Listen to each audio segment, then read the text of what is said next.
Olá pessoal, estamos aqui mais uma vez, agora em modo assíncrono para mais uma aula de Direito Administrativo, continuando o que estávamos falando na aula passada. Espero que vocês todos tenham entendido, compreendido o que nós conversamos na aula passada. Conversa boa, papo bom, não é? Boas discussões nós tivemos na aula passada. Espero que vocês continuem com a mesma curiosidade, a mesma vontade de aprender, certo? Apesar da distância, vamos continuando aqui. Não esqueçam de acessar o material que está disponível no plano de curso. Qualquer dúvida, tem o chat aqui do vídeo, certo? E também tem a possibilidade de você se comunicar comigo através do módulo do aluno do PVAI, disponibilizado pela Universidade Federal de Campina Grande, ok? Então vamos continuando aqui, vamos para o conteúdo.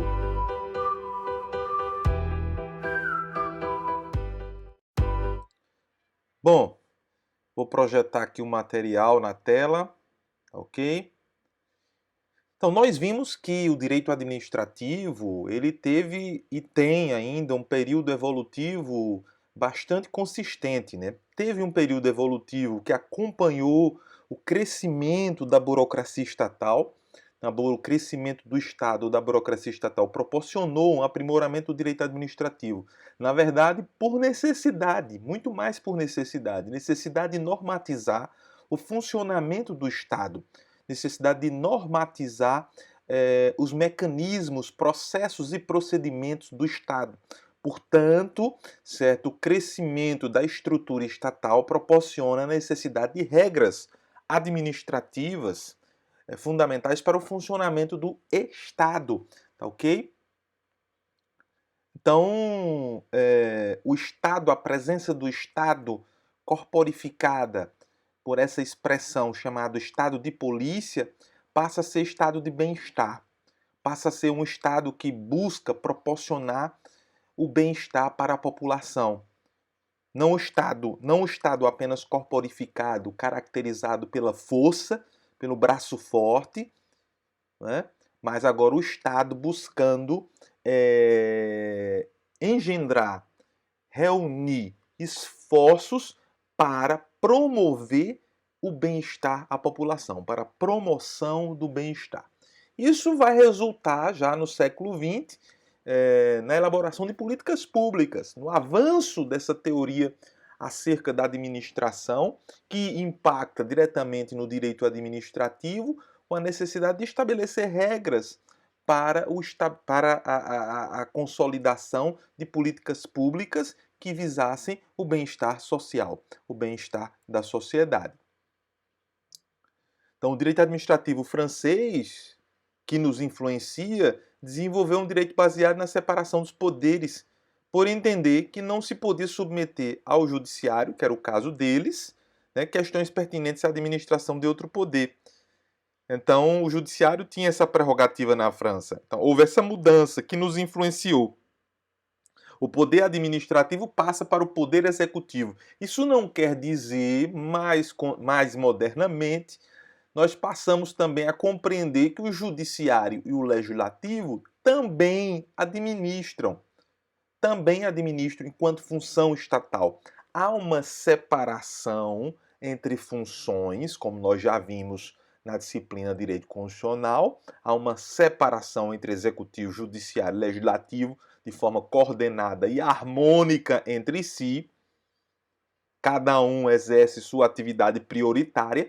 Há funções típicas e atípicas, o que significa que há funções que são atinentes especificamente a este poder, né? Mas há funções que podem ser realizadas indiretamente por aquele. O que legisla pode administrar também e em algum momento acaba realizando alguns julgamentos, ou seja, realiza um pouco da atividade do judiciário, realiza um pouco da atividade do executivo no seu âmbito enquanto função estatal, tá ok?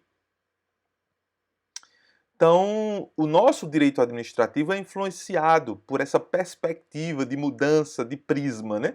Então, muda-se a compreensão de que o judiciário não administra, passa-se a compreensão de que o executivo deve administrar, ok?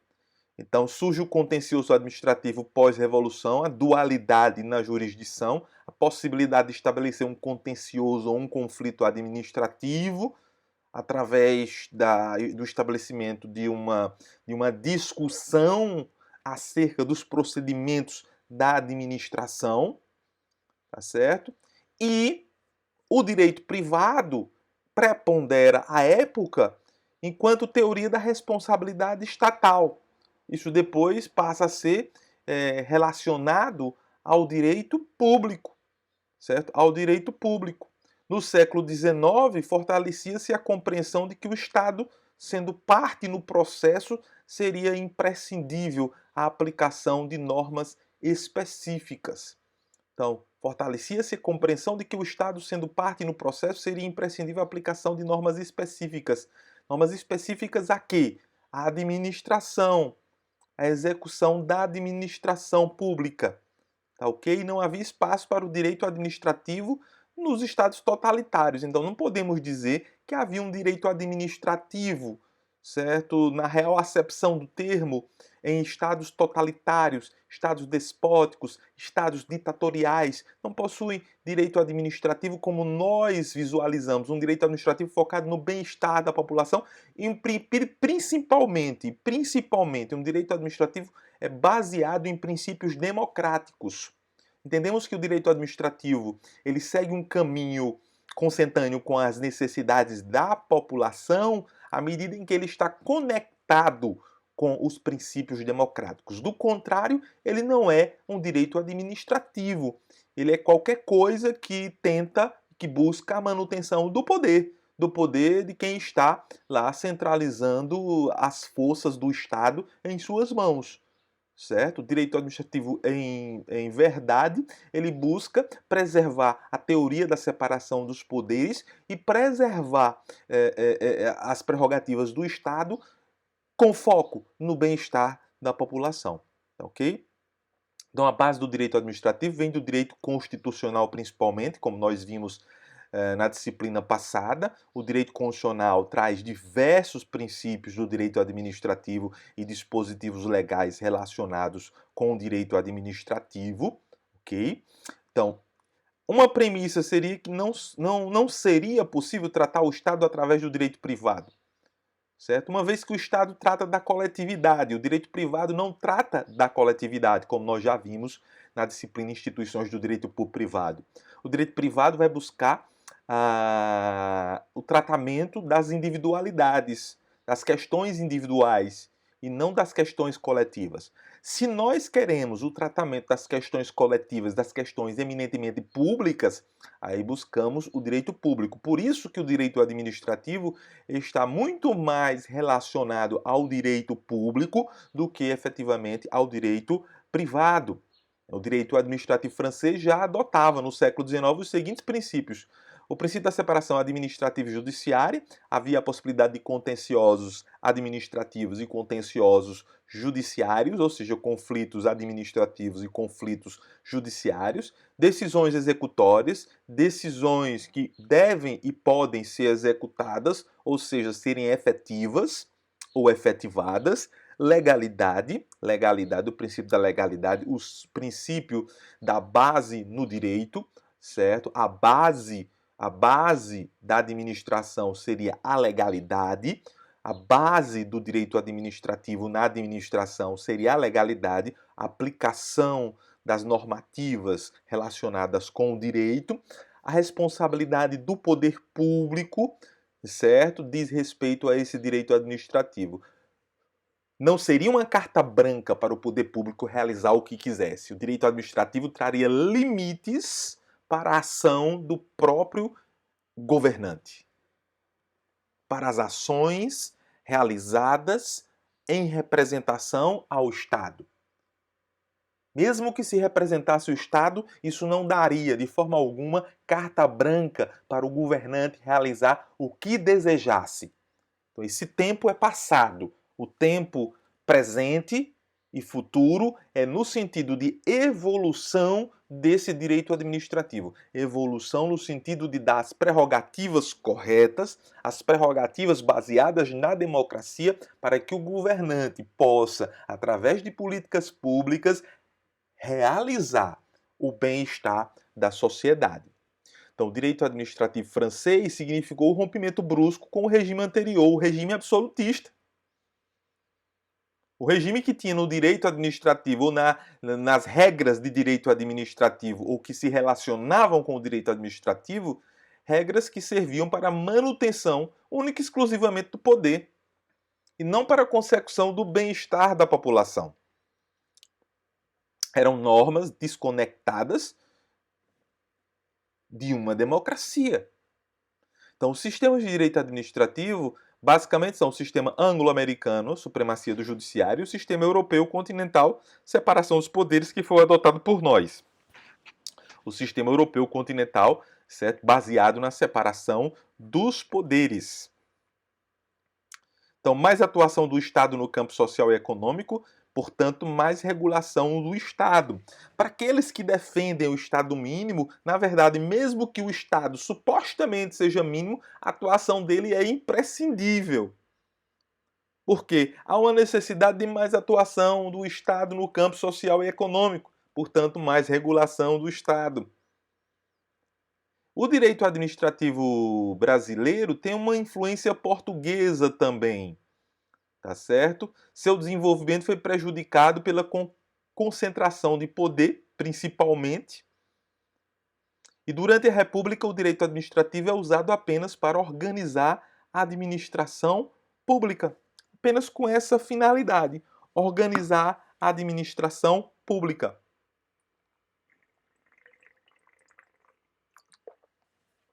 Claro que esse conceito, essa percepção, ela evolui posteriormente. Em 1934, foi o marco inicial do aumento da ação estatal sobre os assuntos sociais, como saúde, a previdência, a educação, entre outros. Então, esses assuntos sociais passaram a ser incorporados na Constituição e, consequentemente, regras administrativas foram necessárias. Qual o objeto? Não é? O Brasil adotou um direito administrativo baseado no sistema europeu continental. O que isso significa? É considerado um direito amplo. Não é? É considerado um direito amplo, certo? Diferencia-se frontalmente do direito civil, enquanto o direito civil busca tratar das questões individuais, particulares, familiares. Aqui nós vamos tratar das questões relacionadas com a coletividade, com o interesse público, com o interesse da sociedade, com o interesse da pluralidade. Ocupa um subramo do direito público, é um subramo do direito público. Então, o direito administrativo diz respeito à atividade estatal e tem relação direta com a ciência da administração, com as atividades sociogerenciais estatais, certo? A ciência da administração cuida dessas atividades sociogerenciais estatais, mas busca também no direito administrativo os parâmetros legais para que essas atividades sociogerenciais estatais ocorram efetivamente, a contento, sem ferir nenhuma regra. O direito administrativo, portanto, é o complexo de normas e princípios jurídicos que regem a organização administrativa em seus vários aspectos, bem como as relações da administração pública com os particulares. Vou repetir: é o complexo de normas e princípios jurídicos que regem a organização administrativa em seus vários aspectos, bem como as relações da administração pública com os particulares.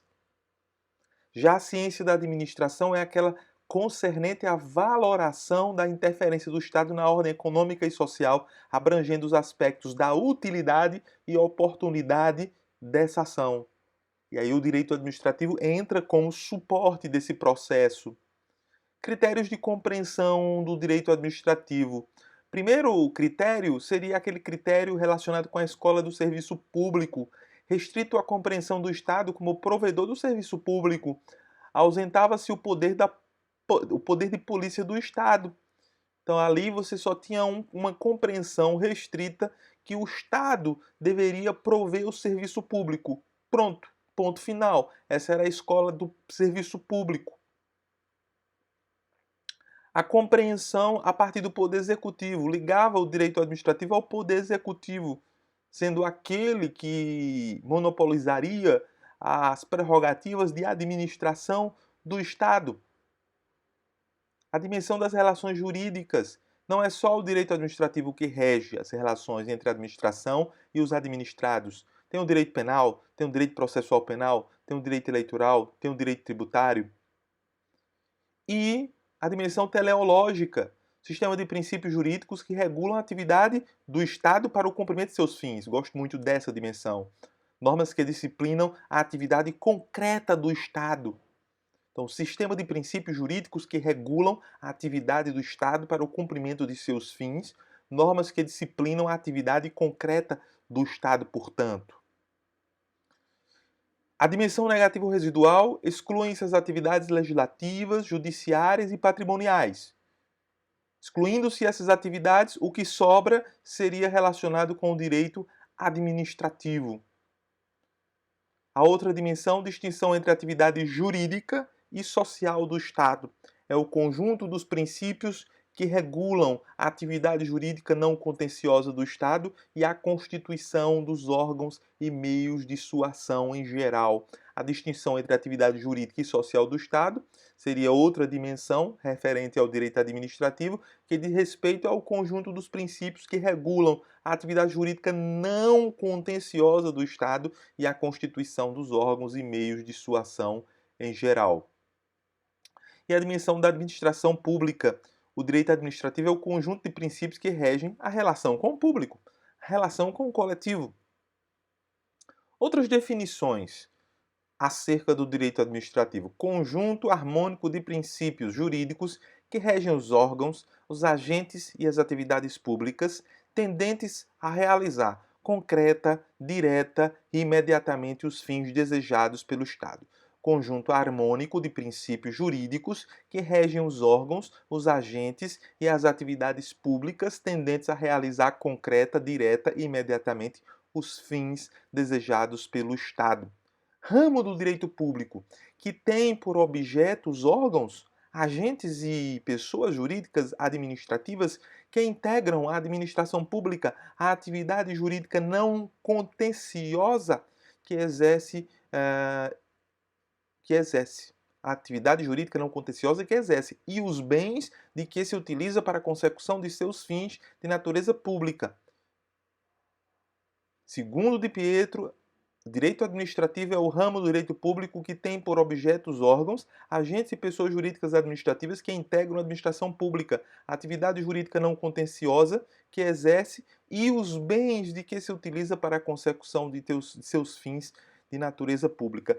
Claro que essas definições são muito técnicas, Porém, há algo que pode ampliar essas definições quando nós relacionamos a presença do direito administrativo com a possibilidade de engendrar esforços, de reunir esforços no sentido de elaborar, implementar e avaliar políticas públicas. Portanto, a administração pública vem de ad manus trahere, significa administrar, servir, executar para outrem. Executar o quê? Executar todas as ações relacionadas e que buscam o bem-estar da população. Não é o bem-estar do governante, é o bem-estar da população. Envolve a ideia de direção, gestão, hierarquia, governo, prestar serviço, com a finalidade de obter um resultado útil. Um resultado útil.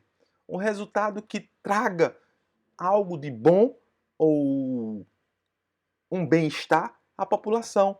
Traçar programa de ação e executá-lo. Dever de guarda, conservação e percepção dos frutos dos bens administrados. Dever de guarda, conservação e percepção dos frutos dos bens administrados. Há uma vontade externa ao administrador. A administração implica em dever e finalidade. Não é dever pelo dever, mas é um dever com finalidade. E qual a finalidade? Finalidade pública, finalidade de beneficiar o coletivo e não o individual. Alguns sentidos da administração. Primeiro sentido, o subjetivo formal orgânico, que designa os entes que exercem a atividade administrativa. Compreende pessoas jurídicas, órgãos e agentes públicos incumbidos de exercer uma das funções em que se triparte a atividade estatal, a função administrativa. Portanto, essa função administrativa ela não é exercida de modo próprio ou de modo pessoal, mas por alguém que representa o Estado, alguém que representa o Estado, seja eleito ou não eleito, mas que é legitimado para tanto. Portanto, repetindo, o sentido subjetivo, formal ou orgânico designa os entes que exercem a atividade administrativa, compreende pessoas jurídicas, órgãos e agentes públicos incumbidos de exercer uma das funções em que se triparte a atividade estatal, a função administrativa. Outro sentido é o objetivo material ou funcional, designa a natureza da atividade exercida pelos referidos entes, Nesse sentido, a administração pública é a própria função administrativa que incumbe predominantemente ao poder executivo. Olha só. Sentido objetivo material funcional designa a natureza da atividade exercida pelos referidos entes, ou por quem representa o Estado, atividade coletivista por natureza. Nesse sentido, a administração pública é a própria função administrativa que incumbe predominantemente a quem? O poder executivo. Não quer dizer que as outras funções não exerçam efetivamente isso. Funções desempenhadas pelo Estado. Primeiro, a função legislativa, a função de produção de leis, atos gerais e abstratos. No meu entendimento, a principal função do Estado é essa, a de elaborar leis, a de produzir leis, regulamentando atos gerais e abstratos. Função judiciária, a função relacionada especificamente com o julgamento, aplicação da lei ao caso concreto, no âmbito de um conflito e com definitividade. Você tem um conflito concreto e ali você vai analisar e aplicar a norma, tá certo? No sentido de resolver. A função administrativa, que seria aquela que segue o critério residual, ou seja, o que sobra, o que não é produção de leis, o que não é julgamento, é função administrativa. Entende? Daí a expressão critério residual, que sobra. Função administrativa, a aplicação da lei ao caso concreto sem definitividade. A única aplicação que tem definitividade é a função judiciária, até o trânsito em julgado. No caso da função administrativa, não tem definitividade porque todas as decisões administrativas podem ser reavaliadas pelo poder judiciário, tá ok? Portanto, você tem alguns outros elementos aí. O elemento da legislação, que é o ato de produção jurídica primário, porque fundado único e diretamente no poder soberano, do qual constitui exercício direto e primário, mediante a lei o Estado regula relações, permanecendo acima e à imagem das mesmas. Portanto, ali você tem o ato primário, o ato que vai regular os demais atos administrativos. Todo ato administrativo tem suporte na legislação. Jurisdição é a emanação de atos de produção jurídica, subsidiários dos atos primários. Nela também o órgão estatal permanece acima e à imagem das relações a que os próprios atos se referem. A jurisdição é a emanação de atos de produção jurídica, subsidiários dos atos primários. Nela também o órgão estatal permanece acima e à imagem das relações a que os próprios atos se referem.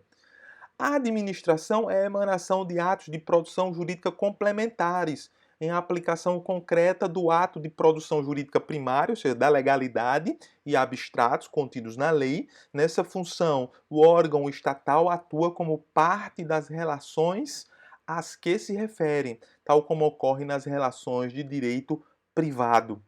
Portanto, a administração é a emanação de atos de produção jurídica complementares em aplicação concreta do ato de produção jurídica primário e abstrato contido na lei. Nessa função, o órgão estatal atua como parte das relações às que se referem, tal como ocorre nas relações de direito privado. Em termos subjetivos, a função política é encarada como aquela que traça as grandes diretrizes, que dirige, que comanda, que elabora os planos de governo nas suas várias áreas de atuação, exercida em grande parte pelo Executivo, é bem verdade, mas que o Legislativo cumpre um papel cada vez mais relevante, proeminente, visto que grande parte das matérias passam pelo Legislativo. Inevitavelmente, o Legislativo pode participar das decisões do governo, principalmente no modelo como nós possuímos no Brasil, que é o presidencialismo de coalizão. O Legislativo acaba, inevitavelmente, participando do governo, seja em ministérios, seja diretamente fazendo pressão ao Executivo em relação ao Executivo. Agora, administração em sentido estrito.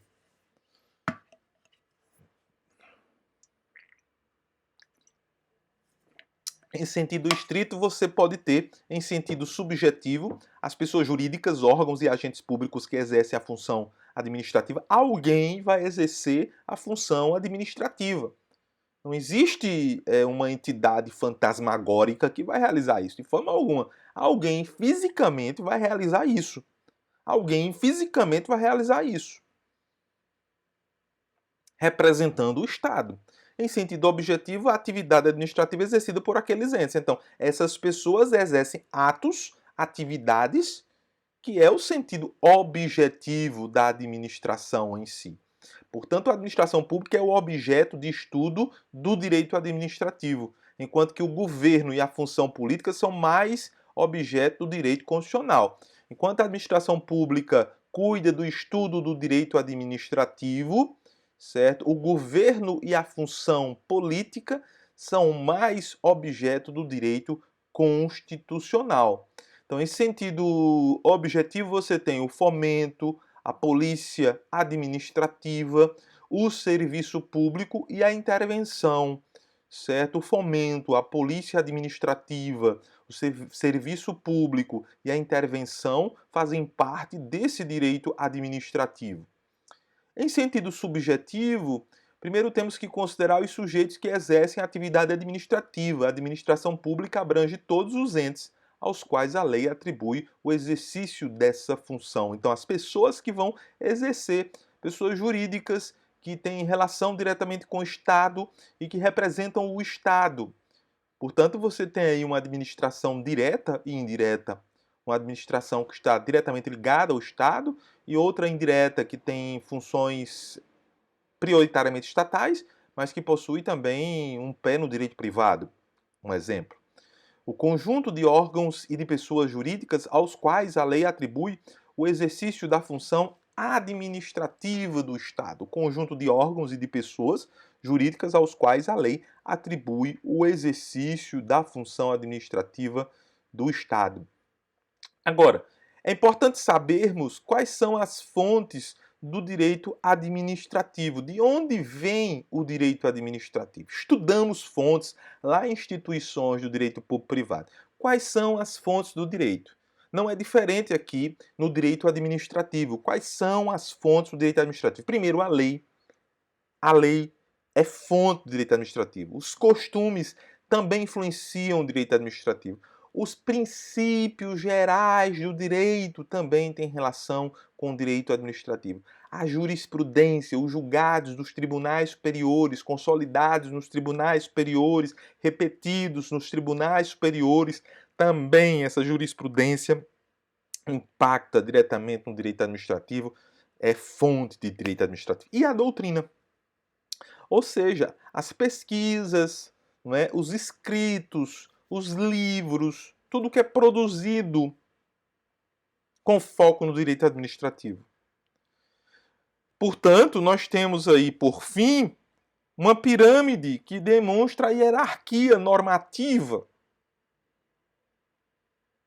que o direito administrativo tem que respeitar. Primeiro, a Constituição Federal, que é a nossa lei maior, que é a nossa carta magna, como nós aprendemos em direito constitucional. Pelo menos isso vocês aprenderam, né? Espero que sim.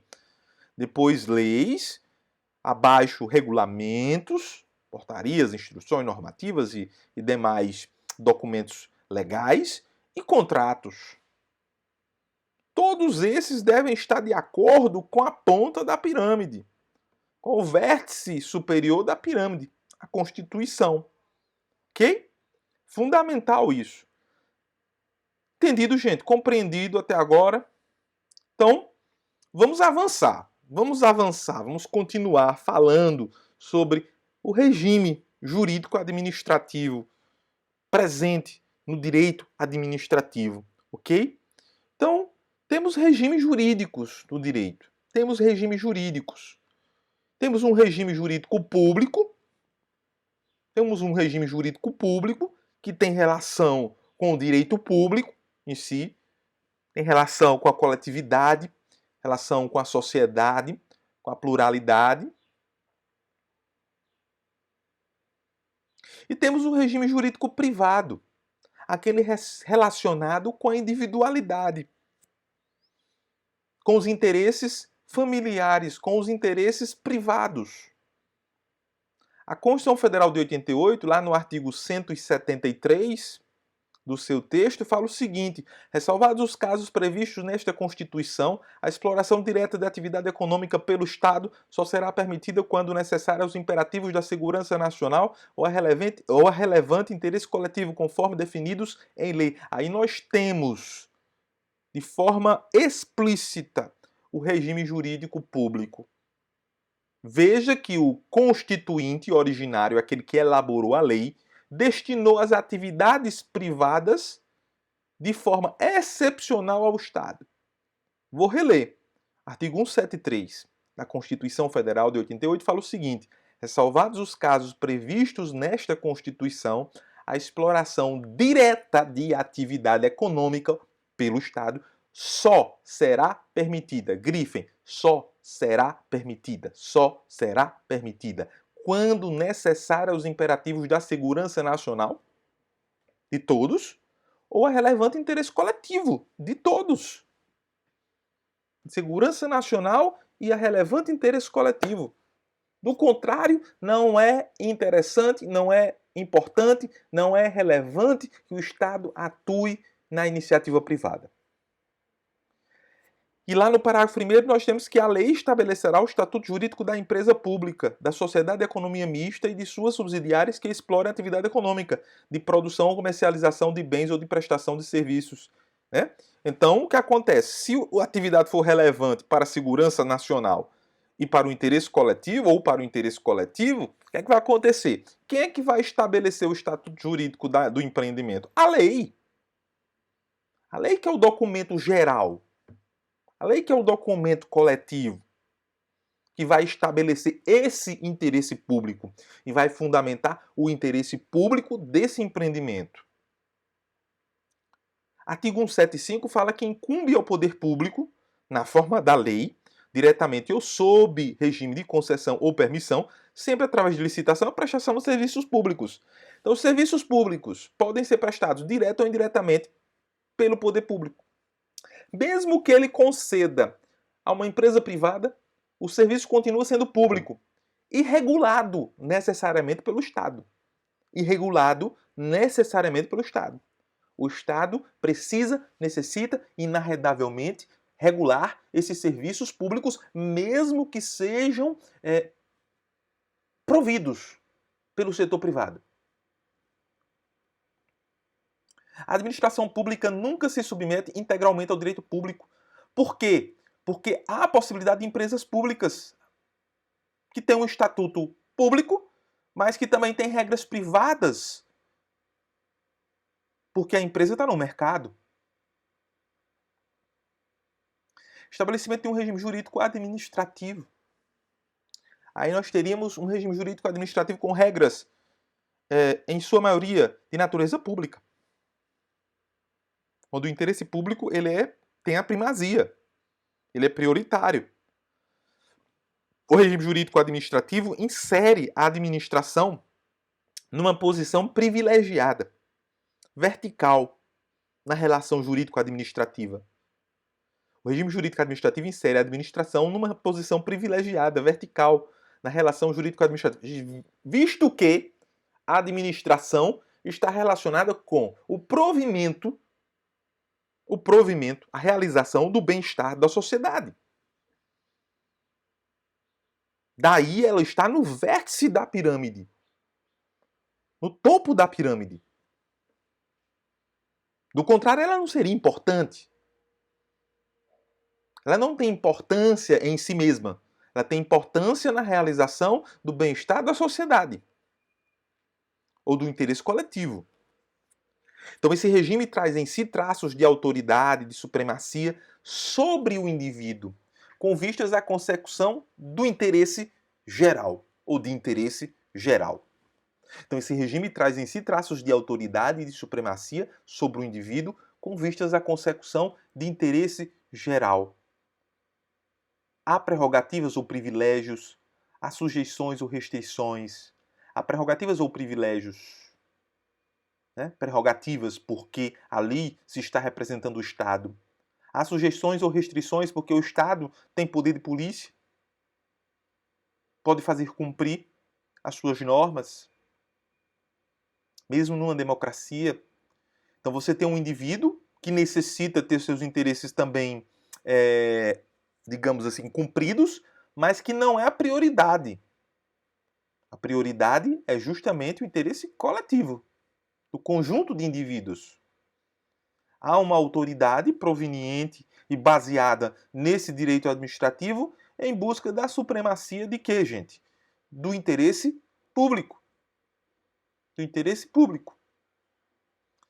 Portanto, o direito administrativo ele não se furta em proteger os direitos individuais. No entanto, ele tem, ao lado desses, a necessidade de satisfação dos interesses coletivos, que possuem a primazia em relação à proteção dos direitos individuais. Há, portanto, uma bipolaridade. Você tem, de um lado, a liberdade do indivíduo, do outro, a autoridade da administração. De um lado, a liberdade do indivíduo, do outro, a autoridade da administração. Tá pequenininho, mas dá para ver. Privilégio da administração. Quais são os privilégios? A possibilidade de autotutela, ou seja, de se autonormatizar, de se corrigir. Autoexecutoriedade, suas decisões possuem execuibilidade, podem ser executadas. Poder de expropriação, se pode regular os bens de acordo com a necessidade coletiva, requisitar bens para a utilidade pública, imunidade tributária, não pagamento de impostos por parte de entidades estatais, prazos processuais maiores em virtude da representação do interesse coletivo. Entretanto, há restrições previstas em princípios e normas. Esse regime jurídico administrativo é o conjunto de prerrogativas e restrições a que está sujeita a administração e que não se encontram nas relações entre particulares.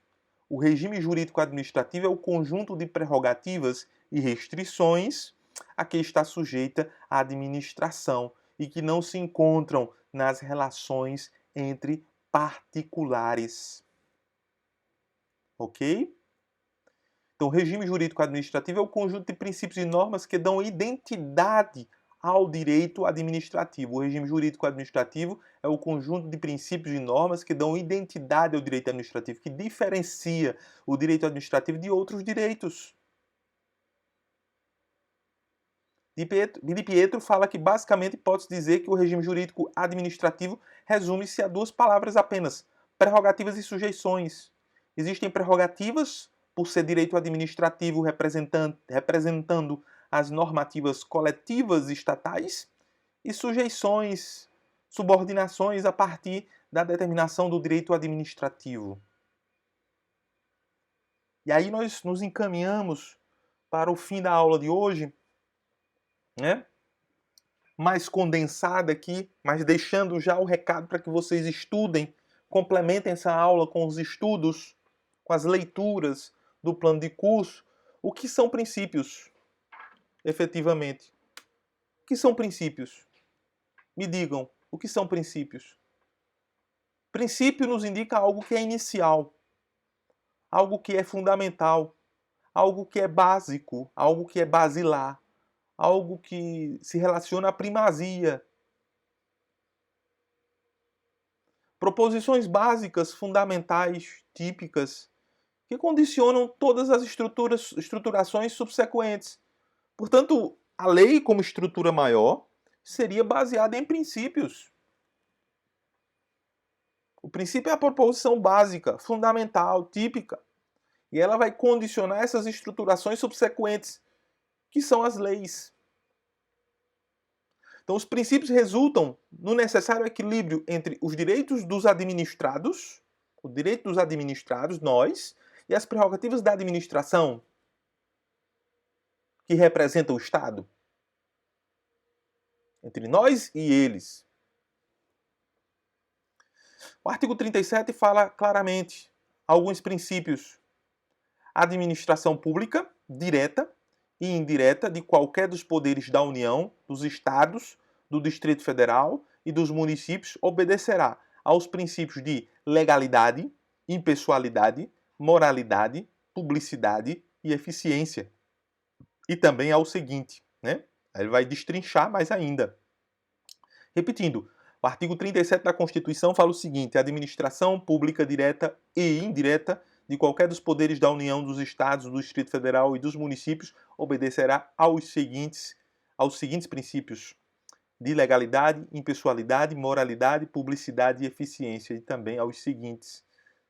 O artigo 2º da Lei 9.784 de 99 fala o seguinte: a administração pública obedecerá, dentre outros, aos princípios da legalidade, finalidade, motivação, razoabilidade, proporcionalidade, moralidade, ampla defesa, contraditório, segurança jurídica, interesse público e eficiência. Então, o artigo 2º da Lei 9.784, ela transporta princípios que já existiam, estavam presentes na Constituição Federal de 88 e transporta para o texto infraconstitucional.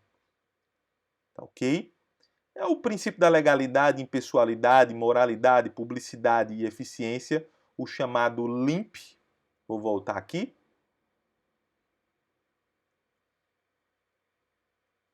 Tentar voltar, né? Tentar voltar. Legalidade, impessoalidade, moralidade, publicidade e eficiência, o LIMP. É o núcleo principiológico da administração pública. Legalidade, impessoalidade, moralidade, publicidade e eficiência. O princípio da legalidade diz respeito ao que o administrador pode ou não fazer.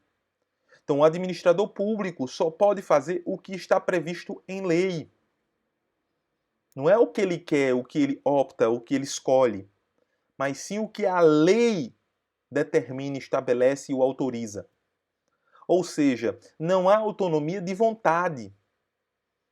Não há vontade do governante. A vontade é a vontade estabelecida na lei, em tese estabelecida pelo poder do povo.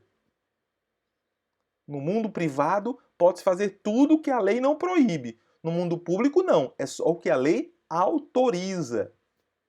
Portanto, a autonomia da vontade não existe. Somente a lei pode criar direitos e obrigações. Somente a lei pode inovar no mundo jurídico. Somente a lei pode criar direitos e obrigações. Somente a lei pode inovar no mundo jurídico. Exceções: a medida provisória, o artigo 62, não é? Porque a medida provisória é estabelecida pelo governante, pelo presidente da República. Depois é que vai ser avaliado pelo Congresso Nacional, podendo ser convalidado ou não, podendo ser aceito ou não.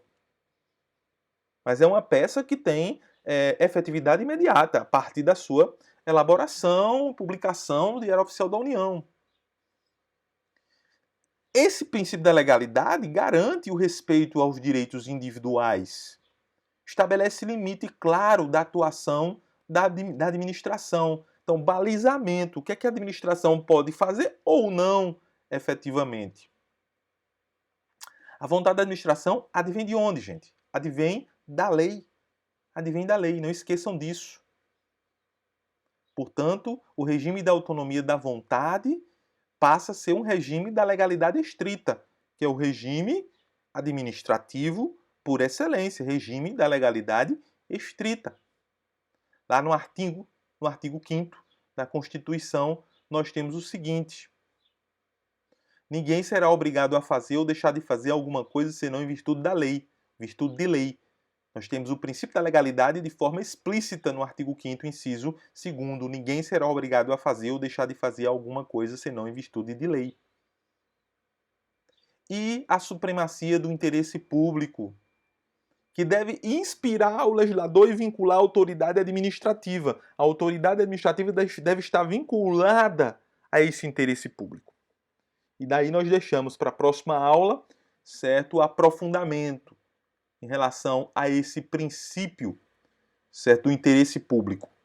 Bom, gente, diante de tudo que nós debatemos hoje, eu espero que vocês tenham dúvidas, tenham perguntas, curiosidades, certo? Espero elas aí no chat do vídeo, certo? Lá na caixinha, no balãozinho lá do PVAI, do módulo do aluno, tá ok? E desejo a todos uma boa semana. Fiquem com Deus e até a próxima semana, se Deus quiser.